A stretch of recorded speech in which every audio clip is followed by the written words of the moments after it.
Okay. There you go. I am, of course, Duffy Botzer, president of Cumberland Valley Rising. And in this video, I do have to do I am also an employee of the Carlisle Area School District, but I am no way a representative of the Carlisle School District at the moment. So just have to get that out of the way. I'm interviewing today Jerry Stirkey, who is running for Carlisle School Board. And we'll start off real quick if you want to tell us a little bit about yourself, Jerry, and why you're running, and then we can get into some questions. Oh, well, thank you very much, Duffy, for the opportunity. I've known Duffy. I hope that I'm allowed to disclose this, but I've known her since high school. She's a year ahead of me. And then I guess I was a year ahead of your sister. Then, yeah, I think Alex, you were right. Yeah, you were right in between us, right? Very good. We were band nerds together. Oh, we're not nerds.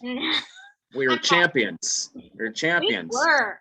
That's right. So we'll talk about my affection for the band and the music program. Hopefully another time. Hopefully, as I'm serving on the board. But beyond my time and tenure with the Carlisle High School marching band and jazz band, indoor drum line, even concert. I'm a proud Carlisle graduate beyond the music program. To this day, I am involved in a number of community outreaches and just making sure that we have our hands to the plow in making this community a better operating experiment for us all, our kids especially. And that's why I have the interest in running for the school board. I have a 9-year-old in 4th grade at Hamilton and a 6-year-old first grader also at Hamilton. Their names are Avery and Vivian. My wife is a special ed instructor at the high school until just this year. She served there for, I think, 4 years, 3 or 4 school years, and she's still teaching special ed. So it is a topic, as you'll hear later, that's near and dear to my heart. I knew that I needed to be involved, not just because I have kids. I mean, it's easy to say, oh yeah, I care because I have kids. If I didn't have kids at all, I would still want to live in a community that has educated and upwardly mobile, young people. It's almost a selfish thing. It's of service to me. I want to be dealing with qualified people at the grocery store, at my favorite restaurants, and I want this rising tide to lift all ships, especially when it comes to income tax and property tax and the way that I'll be propped up as an old man in Social Security. So, so yes, my service to the school board is mostly about the future generations, but it's also a selfish pursuit. I want to live in a nice town with a school district that I can be proud of. Yeah. So is Vivian in Alex's class this year, or is she in Mrs. Jones or Mrs. Shoemaker? Who's your teacher, Vivian? Miss Shoemaker, right? Were you able to hear that in the background? No, I didn't catch it. She said you should know that, Dad. It's Miss Shoemaker. I do remember because my older one had Miss Shoemaker for kindergarten. Right. Yep. So did mine. And then she moved up to 1st grade. Yeah. Made the jump, and then caught my younger one as well. So there you go. Yeah, Mrs. Shoemaker is great. We love Mrs. Shoemaker. Oh, we might be a little partial to Mrs. Cashman around here, but that's just because we're old.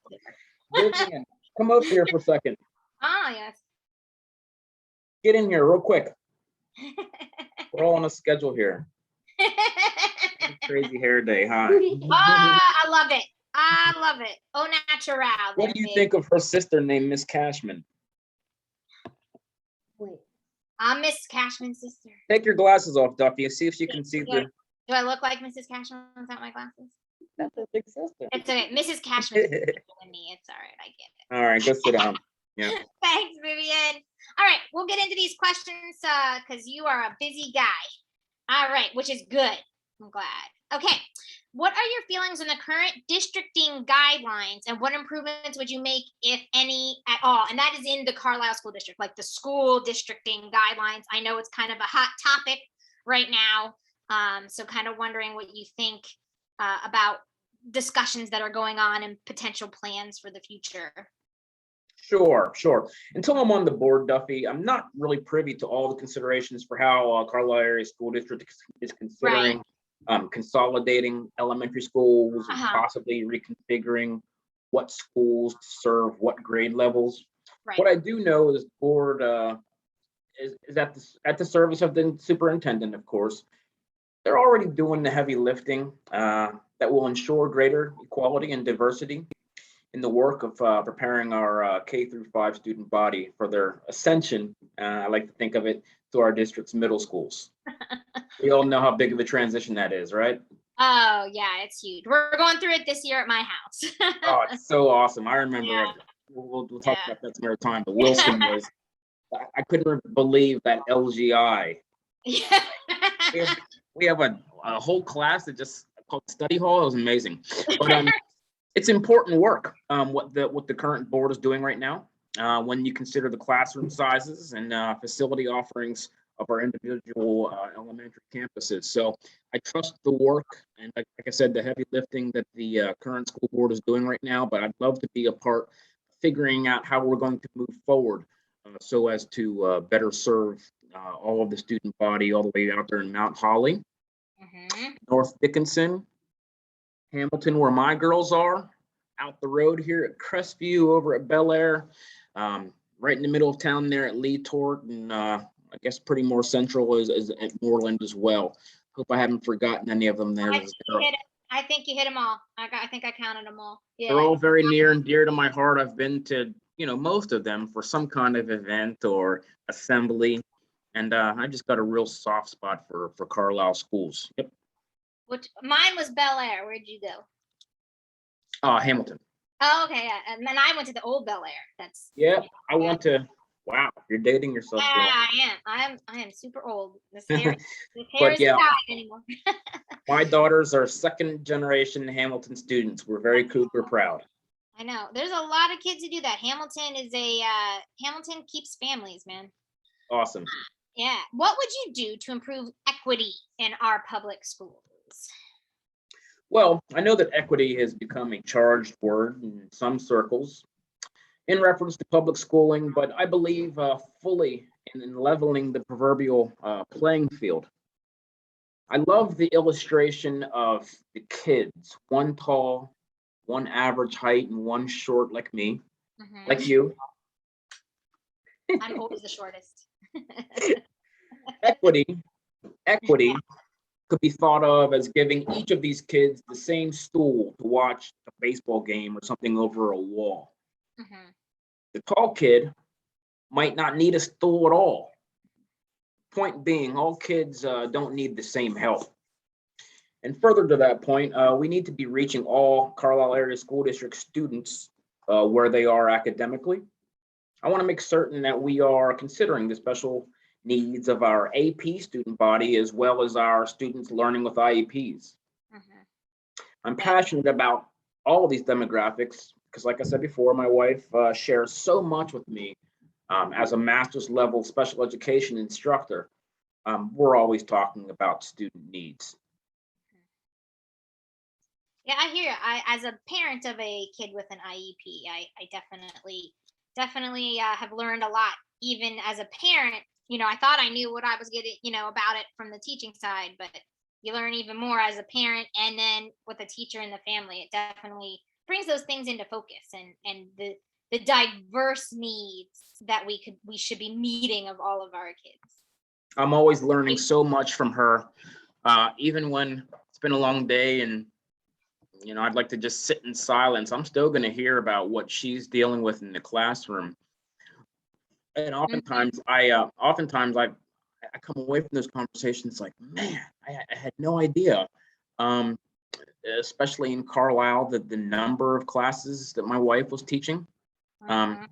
we could get into the minutia Yeah. of those those nuts and bolts of a school day. Yeah. But there's nothing minutia really about it. It's very important, and I'm guided Yeah. not just by the board, not by just the community, but in my own home, by the things and the stories that are being relayed to me by my own wife. Yeah. I think my husband would agree with you. All right. In your view, how are healthcare and education intersected?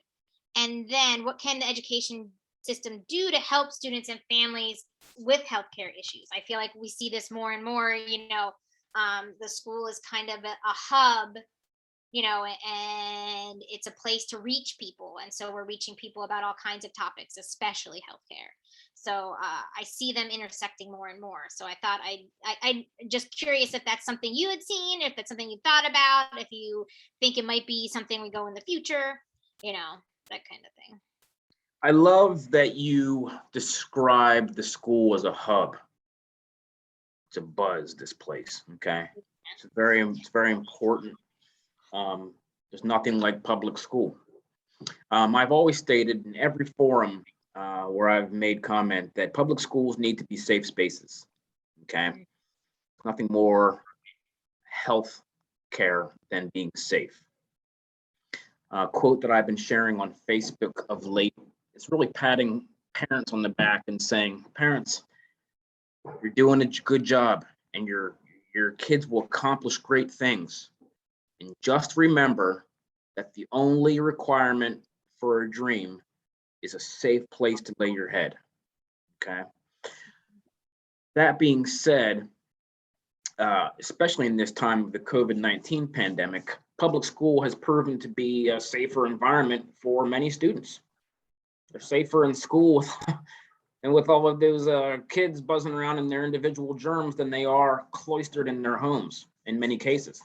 I want to use my service on the board to make certain that we're placing a premium on mental health as well as physical health.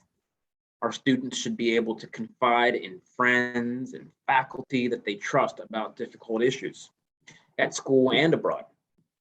But they've also always learned about moving their bodies in phys ed. And we would be well served to return to a First Lady's platform of high grade nutrition in our cafeterias. Sound like a Democrat there, giving a little shout out to Michelle Obama, but I love that lady. I love that lady. I want to be her friend. Yeah, well, I would be so Jay of you if you were Michelle Obama's friend.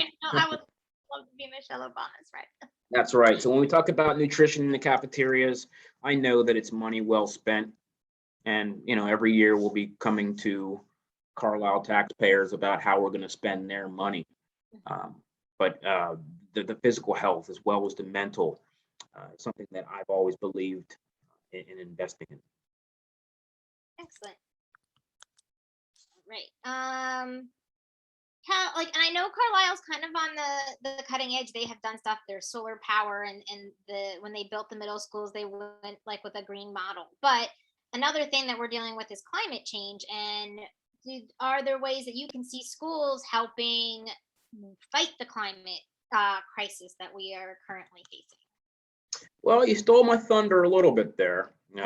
But Carlisle Area School District is leading by example with technology like our solar field across the road from Wagner's Gap Road there from the Wilton Middle School for anybody who's not familiar.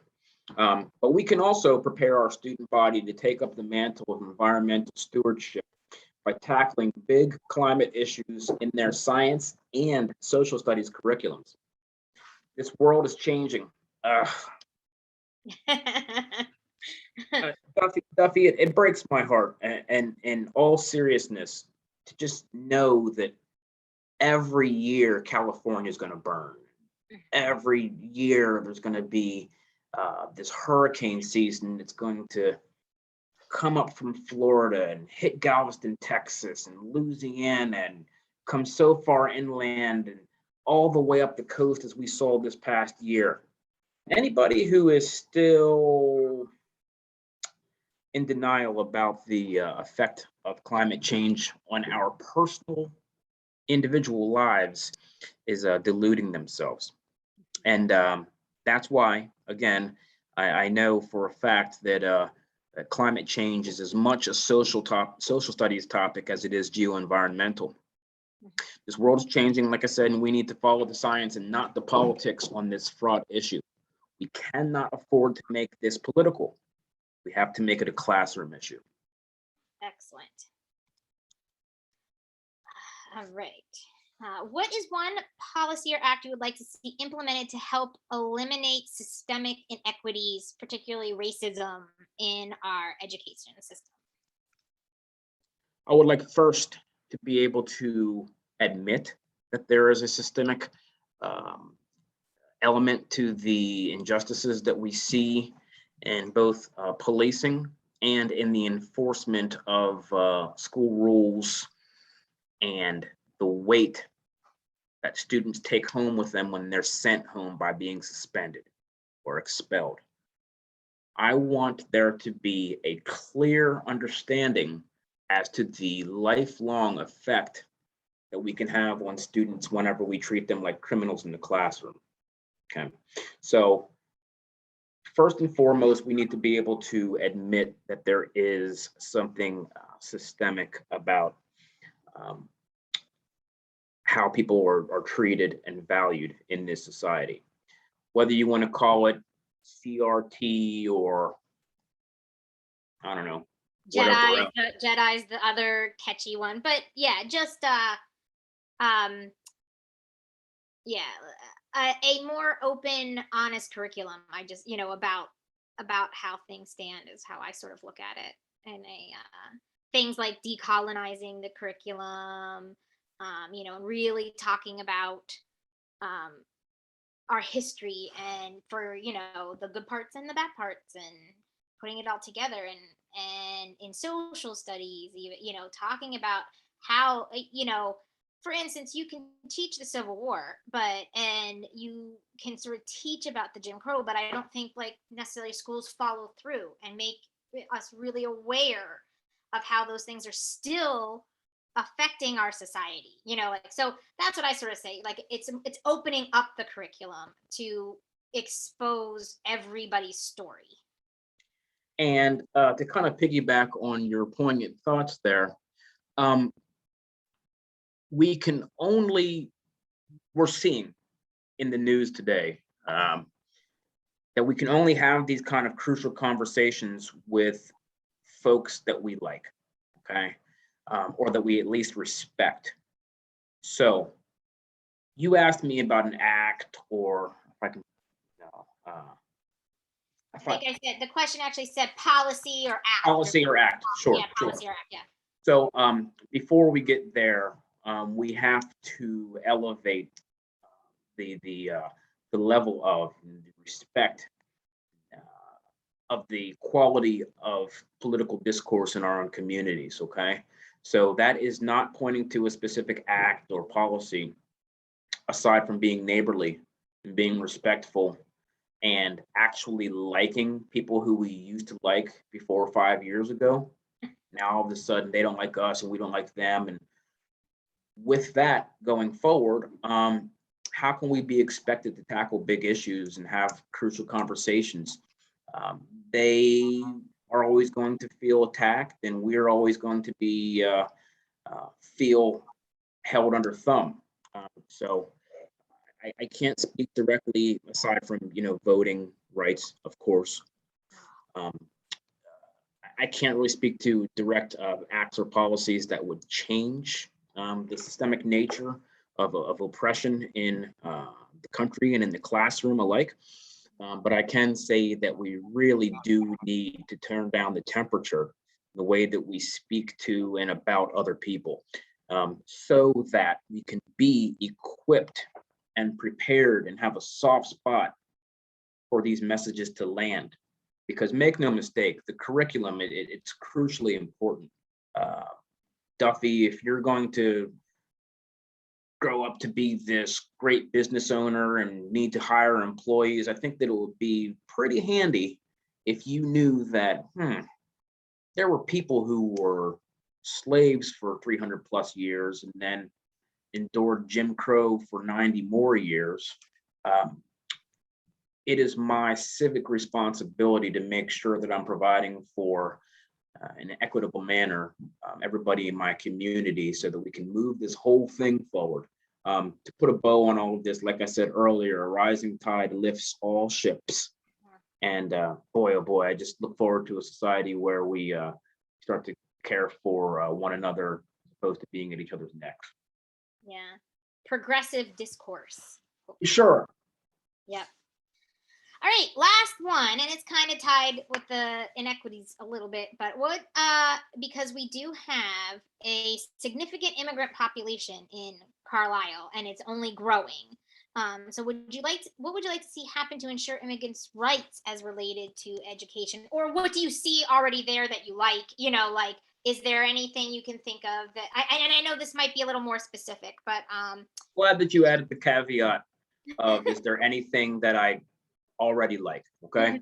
I think that it is, at least for me, assumed that an immigrant student body has the same right to a free and appropriate public education as anybody that they live beside. So, for example, me here in my neighborhood, I've got neighbors from Bosnia right next door and across the street as well. And the parents, their English is not great, but the kids can just flow and move back and forth between their native language and which not native for the little girl because she's in fourth grade like my daughter. So her it's native it's her home language though. right. Yeah. There you go. So It's she probably speaks her both. first. It's probably her first language, technically. Because her parents don't speak a lot of English. I'm sure that their native tongue is hers. That being said, I see an example of the way that Bel Air is serving her, and as far along as she has come, I see that as immigrants, her parents, not so much her. Carlisle school districts have always been there to meet her right where she is, even if it meant sending her to a different elementary school, because that's where the it's no longer called ESL. It's called I can't even remember. They change it so often. I can't even remember what it is right now. um, I don't. EDE. Is it EL? No, it was ELD, English Language Developer. And now it's something else, and I can't even remember. shame on me. At least I know it's not quite called ESL anymore. No, yeah, you got there. Yeah, and they just changed it a couple years ago from ELD. I think it might just be EL. I think Might it is just be English learners. That might just be it. I think. but it was a passion of mine. I would say now probably 15 years ago that we had a Liberian family that had moved to the Carlisle area. They were chased out of their own country and really terrible stories by their parents. But the kids came here not speaking any English. And through my church, I was able to catch, I'm not going to say their names on camera. They've since moved to the Arizona area. But I was an English teacher. I utilized my my English training to kind of bring these kids along, kind of as a volunteer in my church. And they picked up so fast. So to kind of again put a bow on that topic, kids are really set up to learn everything that they're taught, for better or for worse, at this school age level. So at the elementary school level, being the way that we're doing things at Bel Air and making sure that our immigrant population is well served here in the Carlisle area school district, I think that we're already doing a very good job. We just need to make sure that, again, our political divisions and don't make us lose track of our humanity. Yeah. Okay. So I'm not aware of any disparity between the education of immigrant students versus Carlisle natives. I will say this. I'll put this bug in your ear. When you're on the board next year, we definitely would like to get some different religious holidays on the schedule Oh, that's a dad look. You're looking at a dad. You're